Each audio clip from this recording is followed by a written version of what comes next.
watching Energy Works Career Connections. I'm Rachel Gregory, and today I'm really excited to be chatting with Katie Smith-Parent, Executive Director of Young Women in Energy. Katie, thank you so much for joining us. Well, thanks for having me. So you have quite an impressive resume, also a top 40 under 40. So how did you get to be where you are? What inspired you to pursue this path in energy? I think I always knew that I was going to work in energy. My mom started in energy. She worked for Shell and CNRL and Enerplus for many years. In my undergrad for communications and public relations, I knew that there was a story to be told. And then I kind of more went into the business development world. And so it's been really interesting just seeing how different companies can collaborate and how we can all make energy or the energy ecosystem go round. You have a daytime job and you also run this nonprofit and have started another nonprofit as well. So you're quite busy. So what is it that motivates you? What gets you up in the morning? I think just I'm so passionate about diversity and inclusion, and especially increasing the representation of women in the energy sector. So I find that not only my day job, but also this nonprofit work, it really is aligned in that space. I'm trying to work in my day job about all the exciting emerging opportunities like carbon capture and hydrogen and biofuels. And then in my nonprofit work, it's really, I get to meet all the incredible women who are adding value in all those spaces as well. I just find with the talent shortage that we're having in energy, we need to use all the best and the brightest. And right now we're just not using all of the talent that's available, whether that's more women or more Indigenous people or more immigrant newcomers. And so I'm just super passionate about diversity and inclusion, and that's what motivates me.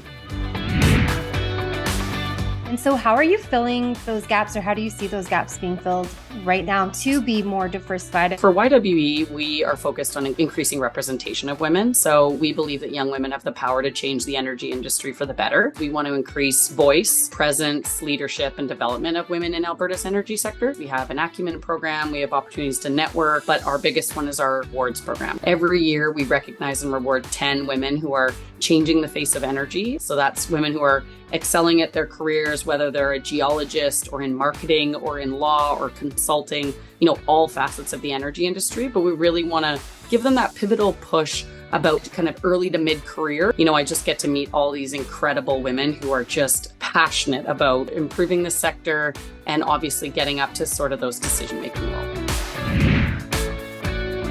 Katie, if you could wave a magic wand, what is one change that you would like to see in the energy sector to include more talent, to attract more talent? Other than more women, because we have this concept of if you see it, you can be it. So I think having more women represented in leadership roles, I think more women will want to not only be recruited into the energy sector, but retained and to stay and advance through that. But I'd love to see more of just diversity, whether that's people of color, whether that's Indigenous. I think we all understand that we're in trying to solve the biggest challenge of our lifetime. And, we need all those voices at the table. And so I think we just can't do what we've always done. If I could wave a magic wand, it would just be that we would find a better way to attract those people, but then also make them stay.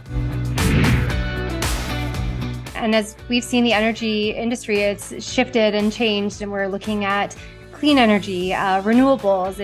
It's ever changing. So do you think along with that, the energy sector has perhaps improved its image now to attract more talent? Absolutely. I think anything on this whole decarbonization, diversification, or digitization, it's what younger people are really passionate about.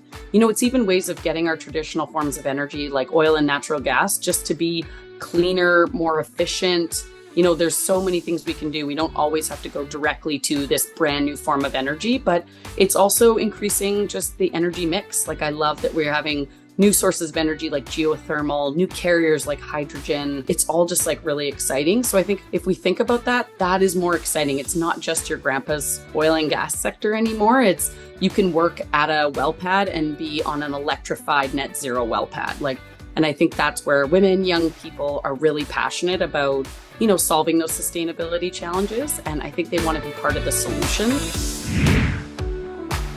You could go back 10 years or at the beginning of your career. What advice would you give yourself? I'm only about 10 or 12 years into my career right now, but if I think back to high school or anything and just all the opportunities that I see now for these really interesting summer camps or internships and all that they're trying to focus on women at that age. Even when I think back to my undergrad, I really wish that I did a co-op term. I think that getting that practical work experience is really, really valuable. But honestly, I would just try more things. Some things that I don't necessarily regret and wouldn't change, but that were really effective were I was very intentional on building my network, whether it was inside of a company, but also externally. And then honestly, volunteering has been absolutely instrumental in not only my career success, but my personal fulfillment. Thank you so much, Katie, for chatting with me today and sharing your journey in the industry and the amazing work that you're doing with young women in energy.